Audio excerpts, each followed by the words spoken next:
sababu ya mwaka wa kwanza awamu. Wewe sio kiraka cha utumishi. Wewe unamtumikia Mungu maisha yako yote.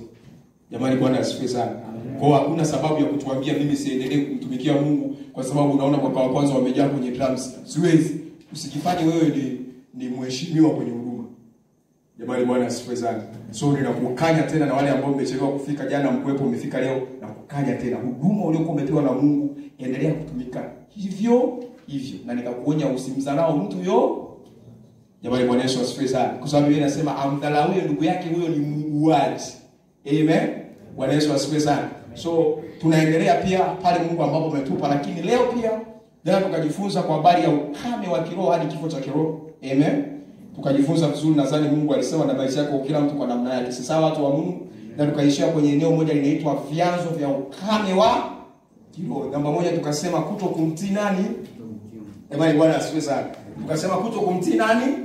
Maisha ya kutokumtii Mungu ni ukame kiroho. Jamani, Bwana asifiwe sana.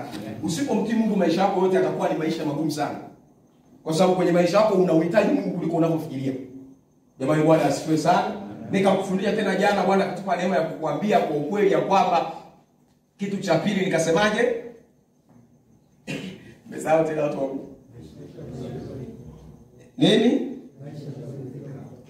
Safi sana. Nikamaliza na sehemu ya tatu nikasema historia ya hatia ya historia.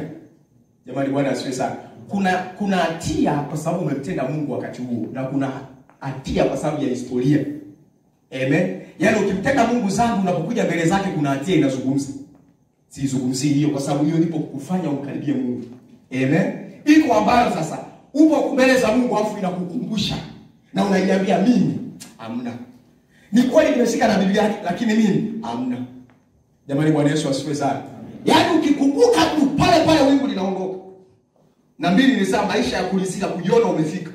Yaani ulipiga drums vizuri tukasema Mungu akubariki nikakupa 5,000. Toka siku hiyo umpendi Mungu tena. Unapofanikishwa na Mungu haipo kukuangusha. Bwana Yesu asifiwe sana. Wakisema ubarikiwe sana, huduma yako ni nzuri. Kuna watu waliposifiwa tu wakasema maisha ndio haya, wakaishia hapo. Nikakwambia jana kuna viwango zaidi ya hapo. Yaani kutuimbishia leo tukapiga magoti na kulia. Nisikilize vizuri. Bwana akuandalie mambo ya science. Anakuandalia watu wapige magoti mataifa na mataifa. Sasa unapobaki kwenye kiwango cha kulizika unaanza kupoa. Jamani, Bwana Yesu asifiwe sana. Watu wengi ambao Bwana alitamani kuwafikisha mbali waliposifiwa wakalizika. Amen. Walipopongezwa wakalizika. Hautakiwi kulizika, Mungu atembei na ambao wanalizika. Namba 4. Imaliza sasa leo. Nadhani akifika basi ataendelea. Jamani, Bwana asifiwe sana. Namba 4, maisha ya kuzoelea au kuchukulia kawaida mambo ya Mungu. Amen. Namba 4, vyanzo vya ukame wa kiroho. Wale ambao wako hapo wanasema hakuna kifo cha kiroho cha ghafla. Amen. Hakuna. Yaani usiniambie mimi mtumishi nimemwacha Mungu nimeamua. Hapana. Sio kweli. Kuna mchakato ulifanyika ukamwacha Mungu. Mchakato unaitwa ukame. Number 4 for today, kitu kinaitwa maisha ya mazoea kwenye mambo ya Mungu. Andika stroke, kuchukulia kawaida. Yaani mambo ya Mungu wewe unachukulia kwa uzito. Jamani, Bwana asifiwe sana. Hauchukulii kwa uzito. Nisikilize vizuri leo. Bwana asifiwe. Chochote ulichomwomba Mungu, Mungu akajibu. Mungu hajawahi fanya kitu chake kwa udogo. Ulimwomba division 1.5 akakupa 7, nisikilize, ni kwa ukubwa sana, ulitakiwa ufanye. Amen. Unapojifunza kujali Mungu anachokupatia, huje mzoea Mungu, kamwe utakuwa umekaukiwa uwepo wa Mungu. Jamani, amen. Unaweza kuniambia, bwana kuna watu wanakuwa sana kiroho. Kwenye huduma zao Mungu anawasaidia. Wakisema kuhubiri leo tunaposimama kinapita leo, usitaki tumetokea hatujatokea. Kuna mahali tulianza. Amen. Tulipoambiwa utaongoza maombi leo na Sakara akatwambia mtumishi wa Mungu hawapastori. Mtumishi wa Mungu leo utaongoza maombi. Namna tunapochukua ile jambo kwa uzito, tunapandishwa viwango. Jamani, Bwana asifiwe sana. Moja ya sababu itakufanya udumae kiroho ni kutokuchukulia mambo ya Mungu kwa uzito. Mungu hajawahi fanya kitu kwa udogo. Yaani kama Bwana umemhusisha kwenye mkono wake umemhusika hapo. Mtumishi wa Mungu mimi nimeomba Mungu mkopo akanipa 200,000. Sikiliza sana. Go to thanks God. Kwa hiyo 200,000. Mungu hajawahi fanya kitu kwa udogo. Wewe ndio unaona kidogo. Yaani wewe ndio unayedogosha. Nimefundisha mambo ya testimony, si ndio? Wewe ndio unayedogosha kwa habari ya huu muujiza, huu sio sana ila huu ndio wenyewe. Amen. Bwana Yesu asifiwe sana. Moja ya kitu kitakusababisha wewe ukawa na ukame wa kiroho, nisikilize mtu wa Mungu, moja wapo kinaitwa kutochukulia kwa uzito. Umefanya sana, unasema hayo mambo tulishafanya sisi sana. Uchukui kwa uzito. Unafanya kwa kuzoelea kwa sababu ulifanya mara nyingi. Nisikilize ninachosema. Hujiona level mpya kama umezoelea kitu. Amen. Hujiona level mpya kama umezoelea. Namna gani ukipewa namna ya kusema leo utashika mic. Kuna mtu akishika mic anaenda kushukuru Mungu. Jamani, Bwana Yesu asifiwe sana. Mwingine akipanga tu kuhubiri anaenda kupiga magoti, anamshukuru Mungu. Mungu anaona huyu mwamba hachukui kawaida. Jamani, Bwana Yesu asifiwe sana. Moja ya kitu kitakusaidia sana kwenye maisha yako wewe kuwa na ule usiwe ukame wa kiroho. Ni kitu Mungu amekufanyia na ukakifanyia ukakitolea ushuhuda. Bwana Yesu asifiwe sana. Ukakitolea nini? Yaani moja ya jambo linakusaidia sana kuendelea kumpenda Mungu ni kushuhudia matendo ya Mungu. Hivi wewe unajisikiaje nikasema jamani mimi bila hapa bila maisha yani nisingekuwa hivi wewe mesha unajisikiaje hapo niko naongea maneno na kusifia wewe. Jamani, Bwana Yesu asifiwe sana. Tutamshinda shetani kwa neno la na kwa damu ya mwana. Kama umshuhudii Mungu kwa habari ya mambo Mungu amekufanyia, nisikilize, sio kujiaibisha. Kumshuhudia Mungu sio kwenye niliwaambia juzi hapo. Wakati tunafanya ile testimony period testimony week, ilikuwa ni kama wiki fulani kwa kumshukuru Mungu na shuhuda mbalimbali mnataboni. Nikasema unapokuja mbele, hauni kujisifia, hauni kujiaibisha. Umekuja kumtukuza Mungu mbele za watu. Jamani, Bwana Yesu asifiwe sana. Sasa kuna mtu anaweza akawa anaona vya kawaida sana. Nisikilize mtu wa Mungu. Mungu ananiagiza nikwambie hivi, usichukulie kawaida Bwana kitu chake. Amen. Sasa kabla sijamalizia sasa somo, Mungu alinipa niwaambie vitu vitatu. Leo ndio. Bwana asifiwe sana. Na tunafahamu kesho tunaanza maombi, sio jamani? Ni lango la elimu tu tunalina hapa. Amen. Jumatano, Alhamisi na Ijumaa mwisho wa mwezi, saa 24 mwisho wa mwezi. Tunajua Bwana Yesu asifiwe sana. Naomba nikuombe hiki hapa na nikwambie kitu cha muhimu sana. Maana yake nimestop hapo mara moja. Bwana moja kitu amenisemesha sana nikuja kukuambia mtu wa Mungu ni hiki cha kwanza. Bwana asifiwe tena. Cha kwanza, Mungu hajaweka kitu kwako, Mungu amewekeza kitu kwako. Mwambie jirani yako wewe sio kibubu cha Mungu. Mwambie kabisa wewe sio kibubu cha Mungu. Kama Bwana amekupatia uwezo wa kupiga drums, nisikilize. Bwana hajaweka upigaji wa drums, amewekeza. Unatakiwa kutolea hesabu siku moja. Kuna siku utatakiwa utoe hesabu ulichowekeza. Amen. Kataa kuwa hasara kwa Mungu. Wakati wa usiku na muomba Bwana, moja ya kitu aliniambia ni kwamba nimewaleta watu wangu kwenye madhabahu lakini wengi nimewawekezea vitu wananitia hasara ufalmeni wangu. Yaani unamtia Mungu hasara na uimbaji. Amen. Mungu akiweka kitu chako kwa uimbaji hujawekewa mzee, umewekezwa na Mungu. So Mungu hajaweka, wewe sio kibubu cha Mungu. Mtitime anisi atuweke hela, tunawekeza kwenye kibubu tunaweka. Mungu anataka siku moja apige hesabu ya uimbaji aliokupa. Toe hesabu.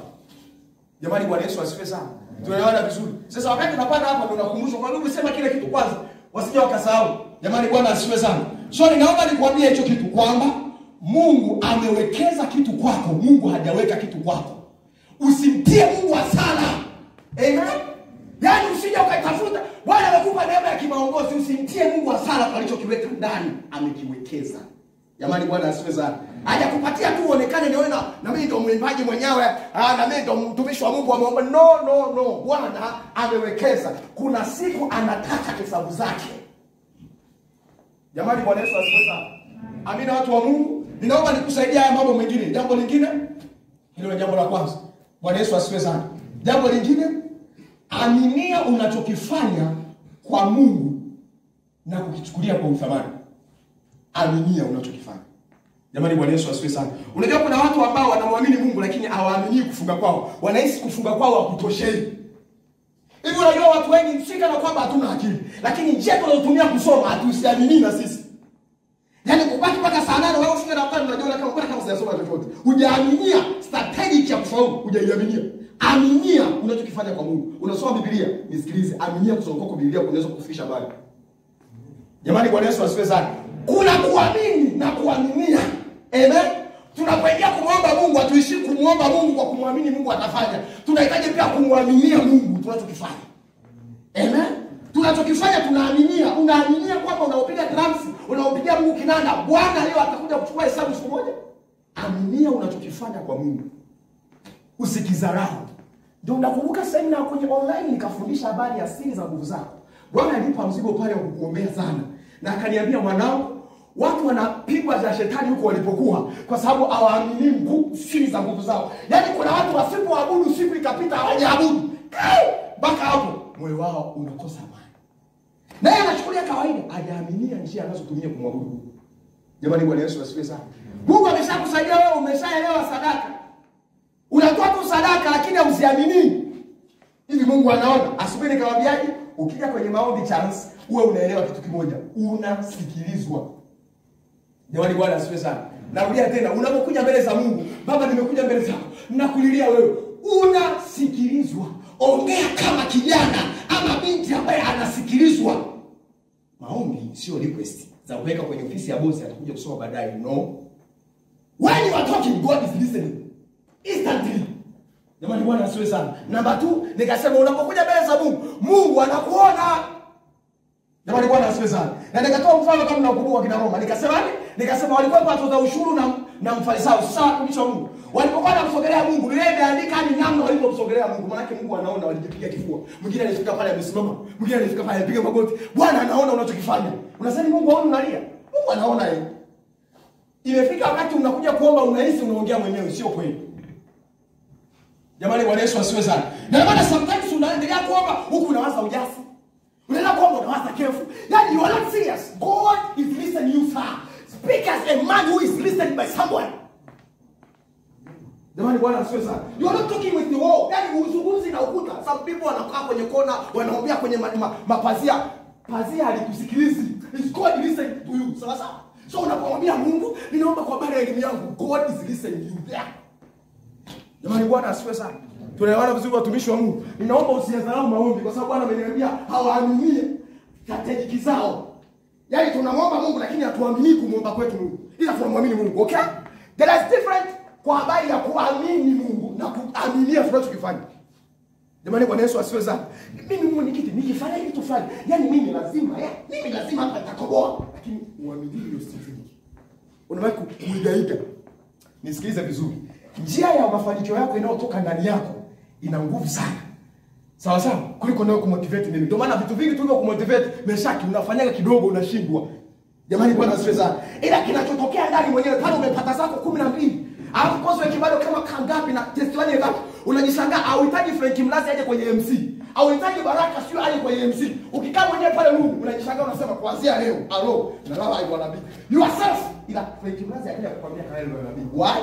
Strategy inayotokea ndani ina matokeo makubwa sana kuliko unayosikia kwa nje. Amen. Jamani, Bwana Yesu asifiwe sana. Tunaona vizuri watumishi wa Mungu.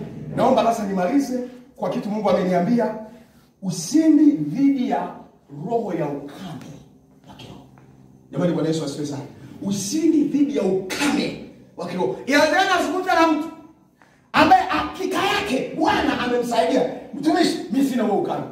Ninapotembea nasikia Roho Mtakatifu. Nimejaa Roho Mtakatifu na ninamtii Roho Mtakatifu. Jamani, Bwana Yesu asifiwe sana. Lakini kiukweli nimekuja mbele za Bwana. Nataka nijifunze. Moja niwaambia, moja ya ugonjwa mkubwa ukishaokoka, kuna kitu kinaitwa ukame. Wewe unakutana na hizo ngoma hizi. Jamani, Bwana asifiwe sana. Yaani nilipokuwa form 2, pale ndo nilielewa ukame wa kiroho na nyepaji ya damu. Huu ukame wa kiroho utauelewa kwa Daudi. Anafunga sala kama, yaani njaa isikii, ana hamu tu na Mungu. Yaani unaimba adhibiki. Mzee, hiyo ngoma achana nayo. Unapanga kuhubiri, unahubiri adhibiki. Unajua kuomba kukafu, unasema anga halijatakaswa. Wewe watu wameshakula saba kavu hivi kanisa, okay? Hapo anga halijatakaswa. Hiyo ni anga la babu yako. Umenisikia tu sana. Naona yuko mwingu bado. Mzee, hapa wingu limeshonda vibaya mno. Hakuna. Kaa vizuri sikiliza. Jamani, Bwana asifiwe sana. Unaelewa ninachosema? So moja ya ugonjwa kwenye wokovu wetu kama kijana, unapobadilisha mazingira, unapoingia lango la mji mwingine, unapotoka unaenda wapi? Ndio maana watu wengi ukinisikiliza sasa hivi vizuri, utagundua maisha yako ya chuo kikuu, ulikiwa chuoni. I say it's very powerful things. Lakini unaporudi nyumbani, ni moja mtu ambaye na wewe pale kanisani unajishangaa tu. Katika kuja kanisani umeshangaa. Unatoka pale hadi unatoka unajikuta ni kama umewaka roho fulani ya tamaa. Haukuwa nao chuoni. Jamani, Bwana Yesu asifiwe sana. Tunaona vizuri watumishi wa Mungu. Nisikilize, kila ukame wa kiroho ni mlango wa shetani kukuvamia. Kila ukame ni mlango wa shetani kufanyaje? Mtumishi wa Mungu, naomba nisaidie. Ninawezaje kushinda ukame wa kiroho? Maisha yako yote mtii Mungu kwanza. Number 1. Amen. Yaani katika maisha yako yote, I say mtii Mungu kwanza. Jamani, Bwana asifiwe sana. Haya mambo na Mungu ndiye aliyeniambia. Amua kumfuata Mungu kweli kweli. Haya mambo unamtaka Mungu huku unamtaka Alikiba, hii ngoma unaishinda. Hii ngoma inahitaji watu serious. Waliokaza. Yaani mambo ya Mungu Bwana anahitaji watu amna festival, amina ulastiboni. Mungu, unajua mimi mtoto wa mwisho, Mungu ana urgency. Okay? Bwana anataka watu wa Mungu. Mungu atanionea huruma mimi kufunga yaani mambo ya Mungu yote yanataka watu wa Mungu kwa sababu yenyewe tu yalivyo ni magumu. Jamani, Bwana Yesu asifiwe sana. Maisha yako yote madamu. Hebu jifunze kumtii Mungu. Mungu ameniambia ninawaambia mambo yangu mengi.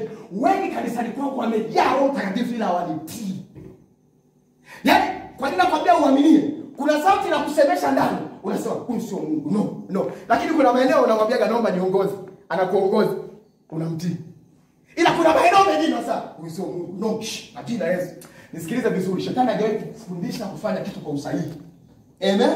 Yaani jambo la kiusahihi shetani hajawahi kufundisha. Jamani, Bwana Yesu asifiwe sana. Sauti yako ya ndani. Roho Mtakatifu anazungumza, wewe ukanena kwa lugha afu Roho Mtakatifu hayuko ndani kila siku. Tungejua tu. Jamani, Bwana asifiwe sana. Naomba nikusaidie. Maisha ya kumtii Mungu, kutii ni bora kuliko dhabihu. Jamani, Bwana Yesu asifiwe sana. So kitu cha kwanza Mungu anachokiangalia ni moyo wako wa kutii. Mungu ameniambia hiki kitu niseme, nisikilize tena. Amen. Jana nilisema vitu vichache kwenye kutii. Leo nataka nimalizie hivi kwamba mtu wa Mungu kila aina kutii kokote kuliko jaa lawama hujatii bado. Kutii kokote, yani ndio pointi yetu sasa. Kwa leo tu tuishie hapo. Maana mapointi ni mengi. Kwa habari ya kipengele cha kwanza namba 1, maisha ya kumtii Mungu kwanza. Hivi umeongea mambo mengi. Hivi huyu jamaa ameshakwambia Bwana mimi nakupenda sana. Mungu anasemaje? Jamani, Bwana Yesu asifiwe sana. He is only ask God, listen God, obey God. Full stop. Jamani, Bwana Yesu asifiwe sana. Tunaelewana vizuri watumishi wa Mungu. Yaani maisha yako yote mtii Mungu kwanza kabla ya mtu yoyote. Mungu anasemaje? Nisikilize vizuri mtumishi wa Mungu. Unasema mtumishi, nawezaje kusikia sauti ya Mungu? Kwa kadri unamtii Mungu ndio kwa kadri utakuwa unapandishwa leo za kumsikia Mungu. Umenisikia ninachosema? Yaani kwanza kuna gharama. Nisiwadanganye, Bwana asifiwe sana. Yaani kiuhalisia kuna gharama. Naomba nikusaidie. Kutii kokote kuliko jaa lawama. I said hujatii bado. Mkiongozi wa prayer song, kapige drums. Mimi sisi. Kapige bwana. Wanasikuwa hapa. Fresh kwani. I said sir, hujatii bado. Kwa sababu thawabu ya kile kitu Mungu amekupatia na katika kufanya, ukifanya chochote kwa lawama, I said hujatii. Watumishi wa Mungu praise, tutaenda kukesha nani kwa ajili ya filamu yako. Wewe kwani hawajui tunasoma? Sasa omba toba. Kwa sababu matokeo na ile baraka ambayo imefungamanishwa kwenye ile mazoezi haikupata. Why? Ulitii ukiwa una lawama. Nisikilize. Jana niliwaambia mfano mmoja nikasema hivi. Moja ya kitu unataka kielewe kwenye eneo la utii. Mungu alimikirizi maelekezo. Amen. Hivyo basi, Bwana akikwambia kaoshe vyombo, haji kukwambia kafue kama hujaosha bado. Mwisho wa kumsikia Mungu akikuelekeza ni siku ulikokuwa mwisho kumtii. Jamani, Bwana Yesu asifiwe sana. Alipokuambia hiki mwanangu acha, umejitia tu moyo. Bwana. Yaani mambo yote utafanya. Lakini kuna saa unaangalia kabisa, mimi niko kwenye mahusiano. Lakini mbona Mungu anani? Kila ukipiga magoti, ukitaka hata kulibeba jambo la mahusiano unaona kabisa au uongo huu. Nisikilize saa, fanya maamuzi magumu, achana. Nasema hadi hapo sasa aseme nani kama sio mwenyekiti wako. Ndio maana na siku mbili za kukaribisha. Bwana Yesu asifiwe sana. Unaelewa ninachosema? So kuna mambo fulani ukikaa, yani wewe ukipiga magoti Mungu alikusemesha kabisa. Toa sadaka fulani. Ukipiga magoti Mungu, naomba nisaidie. Unashangaa ile naziri inakuja. Inakwambia mbona unanitimizia naziri kule nyumbani na ulisema utapeleka kitu fulani kwa mchungaji wako. Mpaka leo unakonyelekea miaka 3 Mungu akinisaidia nikipata Mungu, mimi hela yangu ya kwanza namtumia mchungaji. Sasa umetuma. Kila ukipiga magoti ndio kama unapoanzia hapo. Ukipiga tu magoti, nisaidie Mungu hizi sabu, mwaka uziokoke. Baba nikipata sabu, Mungu nisipate sabu. Usiponipa sabu Mungu, nitakutolea vitu viwili kanisani. Mungu anakukumbusha, unaona hadi mfuko mmoja wa simenti kwenye chota kanisani kweli umetoa. Kila kuto kutimiza naziri ni kujiwekea ukuta wa kujijua na Mungu. Umenisikia ninachosema? Kila kuto kutimiza naziri ni ukuta wa kutojijua na nani? Nasikiliza vizuri. Mimi nilikuwa na endelea zangu na swala la nini? La kutii kwa lawama. Jamani Bwana asifiwe sana. Unapenda Mungu akubariki? Useme mtumishi wa Mungu mimi nimefurahi. Akikwambia jamani leo tulikuwa tuna mazoezi, nimkeshe. Amina mtumishi wa Mungu. Unashangaa kama kuna wewe anaumiza. Lakini sijasoma. Hebu ikate ile roho. Kwa sababu hautaki kuwa pale mbele, umedumisha mdomo. Unajua kuna wale kalika fulani kalika uvivu. Sijui kama wote nimepitia ila mimi wenzenu nipitia. Bwana asifiwe sana. Namba 2 inasema kuishi maisha ya imani. Bwana Yesu asifiwe sana. Sasa leo kuna ngoma ambazo ni nzito hapa. Nataka unisikilize vizuri kwa sababu sitaenda kwa hizo revelation zako za Sunday school kirahisi. So Bwana atupa vitu vizito kwenye hizo na kwenye hizo doctrines, amini kwenye hizo scriptures ambazo Mungu ametoa kwenye Biblia. Bwana asifiwe sana. Naomba nikusaidie. Ukitaka kutoishi maisha ya ukame wa kiroho, usiache kumwamini Mungu. Jamani Bwana Yesu asifiwe sana. Yaani moja ya jambo unatakiwa ulielewe kwenye maisha yako ni usiache kumwamini Mungu. Yaani kuishi kwa, nisikilize vizuri. Niliwaambia asubuhi, yote yanawezekana kwake yeye, yote hayawezekani kwake yeye asiyeamini. Jamani Bwana Yesu asifiwe sana. Kuishi kwa imani kuna kuimarisha kwa Mungu sana. Yaani siku ambayo utapotea kwenye imani wewe, ndio maana nasema hivi, mwenye kiwango ataishi kwa nini? Akisita sina furaha, tayari unatoka kwenye uwepo wa nani? Jamani Bwana Yesu asifiwe sana. Naomba nikusaidie na mtumishi wa Mungu. Kwa hizo dakika chache ambazo tuko nazo, naomba nikusaidie kwamba maisha ya kumtii Mungu ni dawa mojawapo ya kutokuwa na ukame wa kiroho. Level ziko nyingi sana. Amen.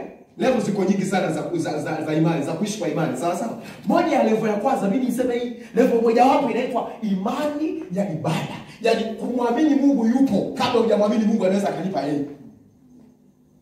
Kuna watu hawaamini Mungu yupo, si ndio? Je, wewe unaamini? Maisha yako yanasadifu kwamba Mungu hayupo? Yaani maisha yako yasadifu kwamba naamini Mungu yupo. Kuna mambo ufanye sio kwa sababu huna nguvu ya kufanya, ni kwa sababu tu nimeokoka. Umenisikia nachosema? Yaani sio kwa sababu mtumishi, usiniambie unadhani mimi kibunda cha kuonga sina? Ninacho, ila sio kwa sababu naogopa kuaibishwa mimi ni praise. No, kwa sababu nampenda Mungu. Hiyo ni imani. Yaani sio kwa sababu unataka Mungu akupe hela. Nimekuja tu kwa sababu ninamwamini Mungu yupo. Kuna mambo fulani kwenye ibada ulikufanya. Uweze kuja shangaa tunamwabudu Mungu na shangaa. Why? Tunaamini kwanza presence of God before kuamini uwezo wa Mungu. Jamani Bwana Yesu asifiwe sana. Yaani kabla hujamwamini Mungu anaweza kukupatia amini kwanza Mungu yupo. Sio Biblia inasema hivi, kila muendee Mungu na aamini Mungu yupo. Utajikuta kwenye maisha yako unaheshimu mambo ya Mungu kuliko kawaida. Yaani mtu mmoja nikamwambia hata kwenye harusi, pale anasema na Waislamu waombe, Allahu bla bla bla bla. Sasa ni Wakristo, anakusoma Wakristo kwa kuwa ni Mungu naye muamini yupo. Wanaona na wao umetulia. Sasa na wewe maajabu yako, unasema utaki kuonekana. Umerushwa bwana. Mtumishi wa Mungu anaomba Mungu wako. Na uko naye tunamshukuru Mwenyezi Mungu, tusaidie kwenye harusi hii iende salama. Na upo tu, onyesha wewe ni muabudu Mungu. Jamani amen. Muabudu Mungu yoyote anatakiwa muamini Mungu. Usiogope kujidhihirisha wewe unamwamini Mungu. Mwaka wa kwanza Bwana asifiwe sana. Hatujui umekaa na watu gani. Hebu jithibitishie kwamba mimi jamani nimeokoka. Ukifika room unaficha Biblia kwenye begi kwa chini. Unatoka mule ndani, unatoka kama jamaa fulani, unatoka na mkoti mkubwa ili wasijue umevaa vizuri. Afu unakuwa wapi? Kefu. Unakuwa kiroho. Uongo kweli. Utakuwa kiroho. Nisikize tu mimi. Unajua kuna vitu vingine ambavyo shetani anatumia kwa sababu mambo mengi unayofanya kwa siri. Bwana Yesu asifiwe sana. Wakati washopanga maombi binafsi, afu anashangaa wamekuwa na tatizo la kuailisha. Usione aibu, mimi mwenyewe nimepitia. Mpaka natembeza 40 hizi, nimetoka mbali. Bwana asifiwe sana. Bwana Yesu asifiwe sana. Moja ya kitu kilikuwa kinafanyika mimi. Kule shuleni walikuwa wanasema kama ukifunga andika jina. Sio najitangaza, ninajitengenezea limitation za kimwili ili nipende tu Mungu. Jamani Bwana Yesu asifiwe sana. Yaani kuna sometimes pale room, washa hata, yaani wakati unaendelea na zile stories za mdemu mzuko fresh, nini? Unawasha ipi yako. Nawezaje kunyamaza? Zile nyimbo zina uwepo wa Mungu. Kwa sababu anachokifanya ni hapa ndio Mungu ananiambia fundisha praise team na upiga vyombo kabla hujamaliza kazi yako. Amen. Unapofanya kazi ya Mungu, unapofanya upigaji na nini, moja ya mahali ambapo nguvu za Mungu zinakutoka ni kwenye kipaji chako. Ndio maana wao unapokaa kwenye kinanda unapopiga, unapokuja kanisani kama kuna aina fulani na pepo, nguvu leo kwenye Gideon kwa kile kinanda kinatoka ile pepo. Sio leo tunasema. Sasa haya mambo naona ni wagumu sana. Wenye huduma zao wanaelewa. Wewe unaweza naona pale kia haijakaa sawa pale. Pale kia haijakaa sawa. Mtu wa Mungu, tafuta wingu kwanza. Kuna watu wakikamata hizi drums ya malizi ibada. Na kuna watu wakikamata hizi drums wanasema baada ya ishi. When you are doing something ambacho ni kitu chako, unashangaa watu wana ile nguvu ya ndani inakupata. Jamani, Bwana Yesu asifiwe sana. Kwa sababu kuna nguvu ya uvuvio ambayo ndani yako inatoka kwa kipaji chako. Jamani, Bwana Yesu asifiwe tena. Naomba nikusaidie leo hivi. Mtumishi wa Mungu, ishi kwa imani. Jithibitishie mbele za watu. Usiogope kuonyesha mimi ni mwabudu Mungu. Wale watu wanakuja na kitaulo jamani. Wanatandika pale chini. Wanapiga magoti. Tena wanakwambia, naomba sasa sitaki usumbufu. Wanapiga magoti. Wanasujudu. Wewe tu. Na inawezekana pote na wakiweka na Alikiba na Diamond na upo za huko. Wanasema waone kama yuko pamoja na sisi. Unajua vita nyingi sana ambayo inakupata ni kwa sababu hujawasilisha rafiki zako kwamba umeokoka. Unajua kuna aina fulani ya story wanakupatia kwa sababu bado hawajakuelewa umeokoka, hawajui saa mbili unaendaje wapi. Wanaona tu lumu sio mmeondoka. Sasa wanafanya wote mbele kwa wanaume. Kwa sababu hata unarudi kama umetoka kwa kawaida tu. Hata kuwashirikisha neno la Mungu unaogopa. Sawa? Utakuwa kidogo. Watu wengi ambao ni waoga kumfundisha Mungu kwa watu ni watu waliokuwa kiroho. Nisikilize tu vizuri. Jamani, Bwana asifiwe sana. Usiogope watu kujua wewe ni mwabudu Mungu, wewe sio Muislamu. Usijithibitishe mimi sio Muislamu kwa sababu hujavaa ushungi. Waambie Yesu ni nani. Jamani, Bwana Yesu asifiwe. Kwani wapo Waislamu ambao hawavai ushungi? Kwa hata wewe pale naye apige stories za Diamond. Sana piga. Na Mungu. Afu kweli. Jana sema mwacha Zuchu. Jana si. Nisikilize sasa, ulikuwa unaomba vizuri, utafunga sana. Kama roho yako haijajua wewe umeokoka. Unajua huyu mtumishi wa Mungu alikutana na Sankara mwanzoni. Amen. Naomba nikwambie, huyu Sankara ni chuma ya moto. Itakuja nadhani kesho kutwa hapa. Na kazi nayo. Maombi ya kutosha. Amen. Alisema mimi sitaki kujionyesha kama nimeokoka. Moja kitu alinishuhudia Sankara akaniambia nilihisi nguvu ya ndani inaanza kunifungua. Sasa akujificha kwa sababu alianza kuona vitabu vya katunzi, wakasema sasa wewe hujaokoka. Vitabu vyenyewe unaficha. Unaposikiliza mahubiri ya Joshua Suleiman pale, unajifunika, unaweka enclosure, eti unasema watanipotezea, namsikiza uropo mwenyewe. Nisikilize, wathibitishie umeokoka. Mbona wao wakiweka mapiano na wao unasema unavumilia, watabadilika. Weka naye piano. Unavyoogopa kumthibitisha Mungu hadharani, unapoa kiroho silini. Narudia tena, unapoogopa kumdhihirisha Mungu kule social, sasa hawanijui mwanangu. Nitakuwa nina tuna kadem kangu akaamna shida. Mwana kitu kwanza anakaa hivyo. Nisikilize sana, unakuwa kiroho. Nitakuwa napata nguvu kubwa. Omba huko tu. Mwanzo wote anakuwa ile wiki nimegaramia nisaki. Wathibitishie umeokoka. Rafiki zao watakuachia. Kuna watu wanahitaji wathibitishie rafiki zao kwamba kuna mtu anasema mwenyekiti, najua mimi makundi ndio yanaonirudisha nyuma. Anza kuonyesha mimi nimeokoka. Saa 2 auende nao sote. Saa 2 unasema jamani mimi naenda kanisani. Haujaisikia kama unaendaga ibadani. Jamani karibuni ibadani. Yaani unatumia kama Mungu. Fungua nayo nani fulani. Wapi? Nafika sehemu moja, mahali fulani mara moja. Ibada kwako ni siri. Mbona watu wakitoka saa 7 mnajua huyu jamaa anaenda wapi? Kanisani hatuna mavazi kwamba labda utavaa kanzu, mifuko, sijui mifuko ya simenti ndio tunakuja kanisani. Sawa sawa? Unataka ushinde rafiki zako ambao unang'ang'ania kwa muda mrefu, wathibitishie Mungu naye. Umenisikia vizuri? Kila siku kwenye post status yako wewe utawahi post hata mtumishi. Moja kwa moja sisi tunaelewa. Kwa sababu unachopost kinasadifu wewe ni nani, okay? Kijazaso mtu ndani yake ndio kinacho utatoa kitu gani kwenye status kulingana na kilichokujaa. Zuchu katoa wimbo mpya, sukari, tunamwona sukari imepostiwa na Baraka Ndoni. Okay? Kwa sukari imejaa wapi? Baada ya hapo nisikilize vizuri. Kama utashindwa kumdhihirisha Mungu mbele za watu, niamini mimi, hapa kanisani maombi yako ni mazito. Jamani, Bwana Yesu asifiwe sana. Ndio maana kuna watu waliogopa. Mwenyekiti unatuambia tukashuhudia uchukuru kwa Mungu. Mungu wako. Yaani anakuja mwishoni kama karibia kurudi pale. Baraka ndio ameshaondoka. Mwaka wa kwanza Bwana asifiwe sana. Hapa tunakuwa tuna utaratibu wa kushuhudia Mungu kwa Mungu. Kuna watu tulikuwa tunawashuhudia tunakuta wamelala. Na wanajua kabisa mwingine aliwaambia tunashuhudia saa 9. So mimi nikiona kifanya na mchapa na injili kwa sababu anaweza asende mbinguni.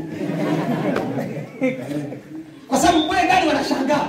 Kuna watu nikiwaambia Bwana Yesu asifiwe. Yaani katikati ya kundi unawaza Bwana Yesu asifiwe. Wewe mwanangu wewe. Nisikilize mtu wa Mungu. Tuone hakuna dini moja. Sawa sawa? Makundi yako mengi sana. Utaanza kujiseparate kwa namna gani na msimamo na Mungu gani? Ndio maana kuna namna unawaheshimu Waislamu kwa sababu kuna standard ya kuonyesha. Anasema haya kwa sababu Mungu anasema naye. Bwana Yesu asifiwe sana. Naomba nimalize namba 3. Namba 3. Kujidhihirisha mara kwa mara mbele za Mungu. Kujidhihirisha mara kwa mara mbele za Mungu, kumfanyia Mungu ibada ya kweli. Jamani Bwana asifiwe sana. Kujidhihirisha uweponi wa Mungu mara kwa aya, ndio kitu kushangaza. Any encounter there is impartation. Kila makutano kuna amkizo. Unanisikia? Huyu jamaa ana neema ya kula mzuri. Anapompa Mungu ibada ile neema ya kusoma. Unanisikia? Unakuja hapo umechanganyikiwa. Tunapokuwa kwenye uwepo wa Mungu kuna kitu kinaitwa grace sharing. Yaani unaona usanyosha mkono, piga wote unaona kama vitu havitokei. Nisikilize, to any encounter of people, any meeting of people there is impartations of spirits. Sawa sawa? Kuna maambukizo ya roho. Jamani Bwana asifiwe sana. Ndio maana unashangaa, tumekuja ibadani, lakini Bwana kama mimi yani nimepata kama ndo nguvu mpya. Why? Kwa sababu kuna impartation kwenye kundi la Mungu.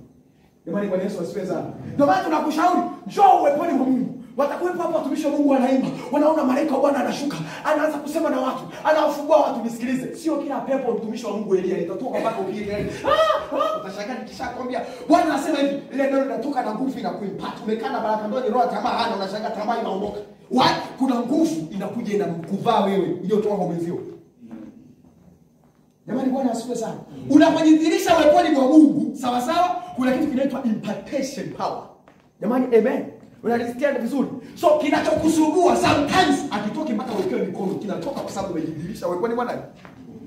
Jamani Bwana asifiwe sana. Jifunze kutoacha ibada. Kwa sababu ni mahali pa kutibiwa bila kuchoma sindano. Amen. Yaani unatibiwa tu kwa sababu tu leo amesimama ameanza kuimba. Upo Mungu mbinguni, ujie Baba. Vile namna unainua ibada yako kwa Mungu. Mara umejikuta upo chini, unamwabudu Mungu. Ule uwepo ule unapokuja kwako unasafisha kabisa. Amen. Jamani Bwana asifiwe sana. Unataka niliingia kanisani kama naanza macho na wadada ameanza kuwa mengi. Lakini unatoka hivi unashangaa, "Mbona kama ile kitu imenipotea?" Utageuka uangalie vizuri sana hapana. Mbona kama ilipotea? Why? Kwa sababu ulipokuja ibadani kuna roho tumeishinda. Uwepo wa Mungu unashinda kila roho chafu kanisani. Nisikilize vizuri. Kila roho chafu, kila tabia chafu ulionayo wewe umeshaki ni pepo chafu. So pepo alitoki mpaka niwekana siri zake. Tumekuja kumuua. Hapana. Kila tabia chafu ni pepo chafu ulionao. Pepo chafu inatoka kwenye uwepo wa Mungu, kwa sababu uwepo wa Mungu husafisha kabisa. Nimesikia kabisa. Sasa endelea kusema mambo ya ibada mimi sio mambo yangu sana. Jumapili. Mambo ya ibada mimi sio mambo yangu mimi Yushu. Watu wengi hata kanisani ambao wamekuwa kironi, watu ambao baada pa wamefanya sio kipaumbele. Bwana Yesu asifiwe sana. Ibadani ukija gani tunamwabudu Mungu. Uwepo ule tu wa Mungu ni matibabu tosha.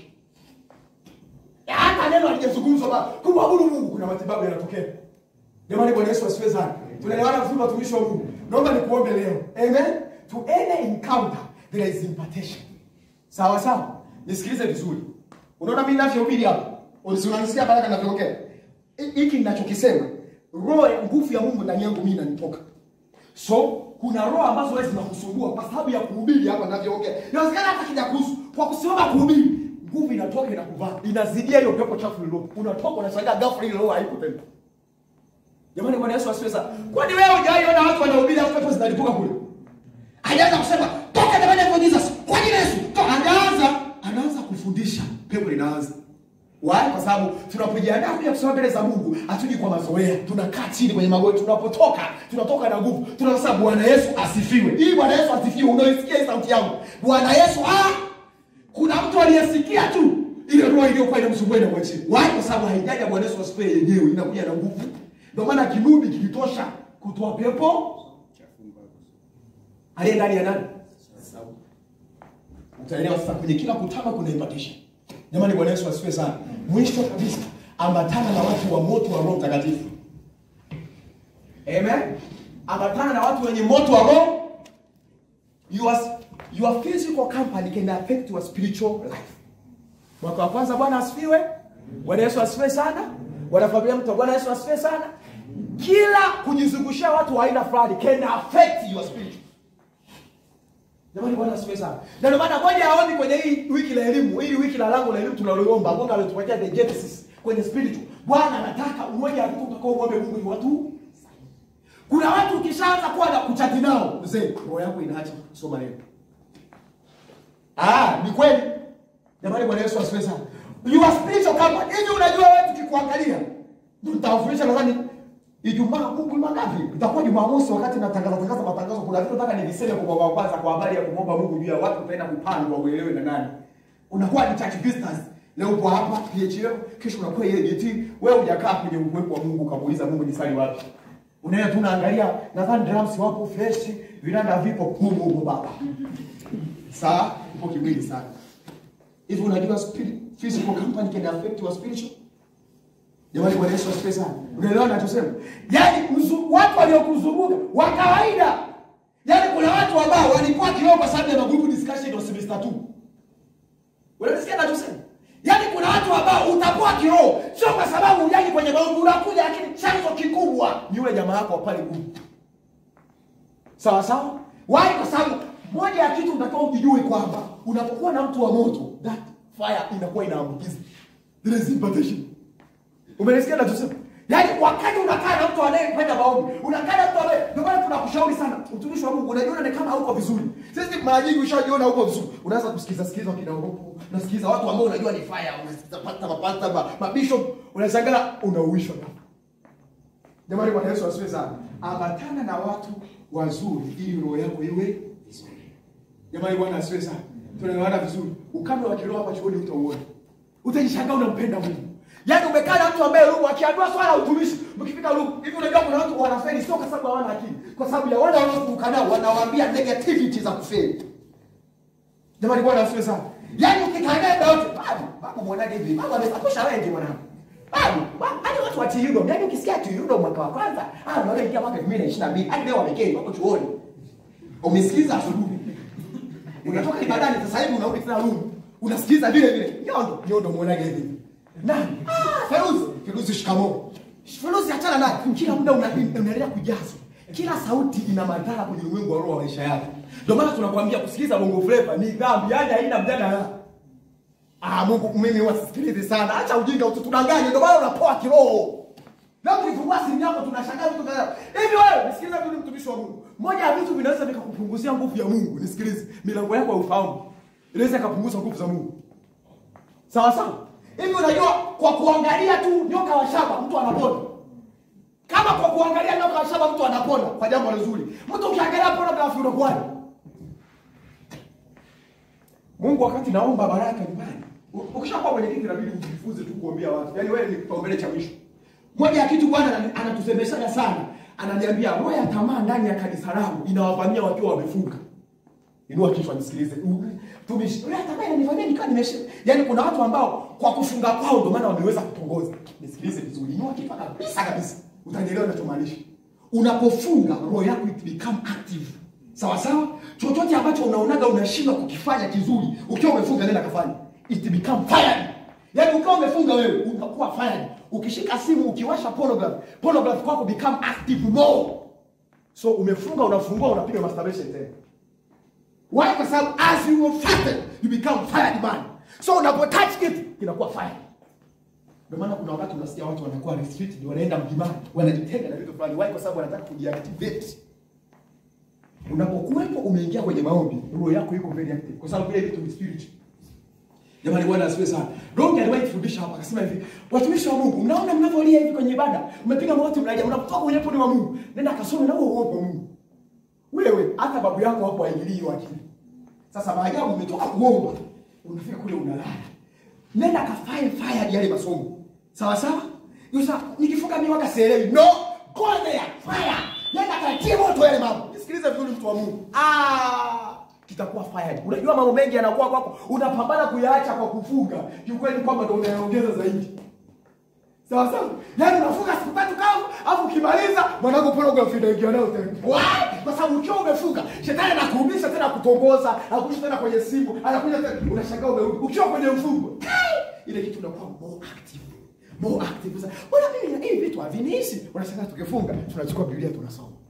Ukimaliza kufunga unashangaa umeshakuwa faili kwenye neno la Mungu. Sasa mimi ni kusoma neno la Mungu, yani ni ngumu nasinzia. Funga, soma neno. Jamani, Bwana Yesu asifiwe sana. Tunaelewana vizuri watumishi wa Mungu. Ninaomba nikuonye leo, mambo mengi yanayokufanyia kiroho, kasipatayomi yanatufanyia tukiwa kwenye mifungo. Amen. Yaani kwenye mifungo ukifanya kitu kisicho sahihi, nisikilize, kinakuwa more fired. Sawa sawa? Tabia sio sahihi inakuwa more fired. So, moja ya kitu kinatusababisha tuwe kama kiroho ni kwa sababu tukiwa tumefunga hatufanyi vya Mungu, tunafanya sana vya mwilini. Vya mwilini vinakuwa vinatiwa nguvu kuliko vya roho. Kwa sababu moja ya kitu unataka ujue, ukiwa umefunga maana yake roho yako inakuwa na nguvu kuliko Mungu. Sawa sawa? So kitu chochote ambacho ni kinabebwa kwa roho ya wizi, roho ya dini, unashangaa pale pale. Sasa wengine mtu asiwezi funga afutoe na boy kwa kule. Sio somo ile nzuri. Baada ya hapo, roho ya utoaji utashangaa inapotokea ujui. Why? Kwa sababu kumeactivate that behavior. Jamani, tunaelewana vizuri? Simama juu tumuombe Bwana. Asante.